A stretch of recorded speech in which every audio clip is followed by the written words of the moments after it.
Winds of up to 240 kilometers per hour and pouring rain. That's how Louisiana residents saw Hurricane Ida approach the coastline. It was a uniquely distressing time, as exactly 16 years earlier, Hurricane Katrina hit New Orleans, causing widespread devastation and 1,800 people dead in its wake. But New Orleans invested in flood control that with Ida kept the city from flooding. Smaller towns around the city weren't so lucky. I really want people to know that they need to have a focus on the smaller towns, because a lot of those places are not protected by the same kind of levees that the city is now. Post-Katrina, the levees were redone around the city.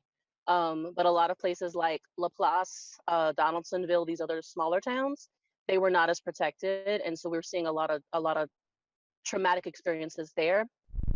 Many New Orleans residents decided not to evacuate this time. They stayed home and prepared for what was to come. The gusts were just crazy, you know. And at one point we have I can even show you. We did have, I think you can see, we did have a huge awning across the front porch that blew off.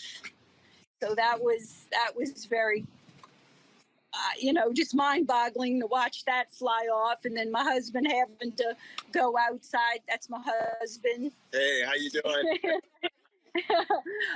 He was having to, dodge the wind gust, trying to go get the pieces because it's a metal awning, so that it wouldn't fly into neighbors, things or our cars and all that stuff. So that was really frightening. This storm actually did more wind damage to a lot of areas that didn't get the damage during Katrina.